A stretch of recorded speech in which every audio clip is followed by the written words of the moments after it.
A European space telescope is about to launch from Florida on a quest to resolve one of the biggest questions in science: what is the universe made of?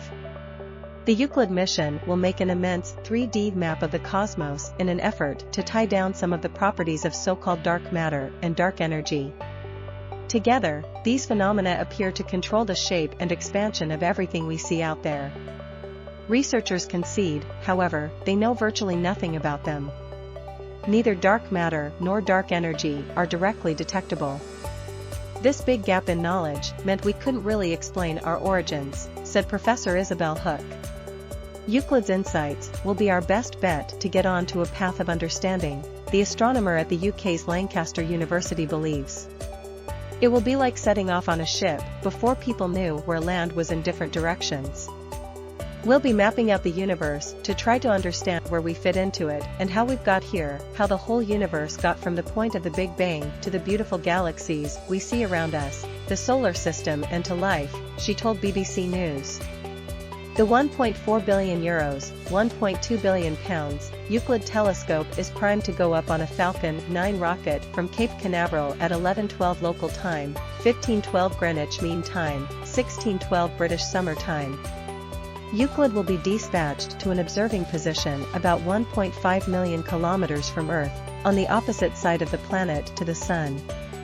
Although primarily a European Space Agency (ESA) project, the mission has significant scientific and engineering inputs from the US Space Agency, NASA, as well. How will Euclid probe the dark cosmos? Previous experiments have suggested dark energy accounts for about 70% of all the energy in the universe, dark matter about 25%, with all the visible material, the stars, gas, dust, planets, us accounting for the remaining 5%. To untangle the nature of the mysterious 95%, Euclid will conduct a 6-year, two-pronged survey.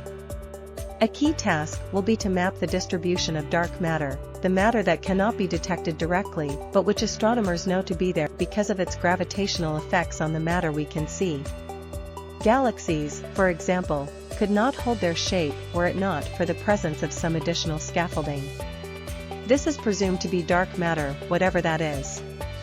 Although this material cannot be seen directly, the telescope can plot its distribution by looking for the subtle way its mass distorts the light coming from distant galaxies.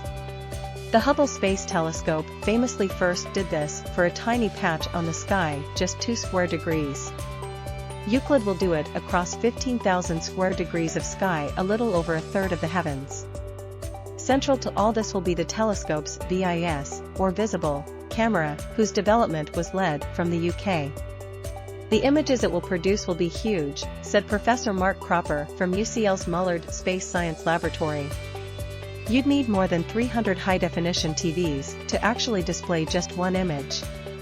Dark energy is a very different concept from dark matter. This mysterious force appears to be accelerating the expansion of the universe. Recognition of its existence and effect in 1998 earned 3 scientists a Nobel Prize. Euclid will investigate the phenomenon by mapping the 3-dimensional distribution of galaxies. The patterns in the great voids that exist between these objects can be used as a kind of yardstick to measure the expansion through time. Again, ground-based surveys have done this for small volumes of the sky. Euclid, however, will measure the precise positions of some 2 billion galaxies out to about 10 billion light-years from Earth. We can then ask some interesting questions, says Professor Bob Nicol from Surrey University. Is the acceleration the same in all points in the universe? Today, we kind of average everything we measure. But what if the acceleration over there isn't the same as over here? That would be discovery science, he told BBC News.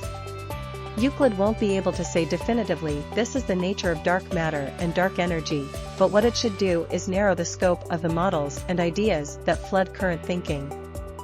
It will focus the attention of theorists and experimentalists. For example, it might introduce some fresh thinking on how to detect the particles presently thought to represent much of dark matter. All searches to date have come up empty.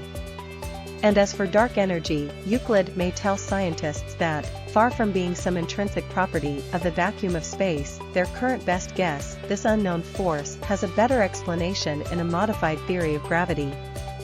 This too would be discovery science. One possibility is that dark energy is actually a fifth force, a new force in the universe that operates only on huge scales, so it doesn't influence life here on Earth, said Professor Mark McCaffrian, ESA's senior advisor for science and exploration. But, of course, it could enormously influence the fate of our universe. How far is it going to expand? Is it going to go on accelerating forever, just getting bigger and bigger? Or perhaps it will all collapse back down again.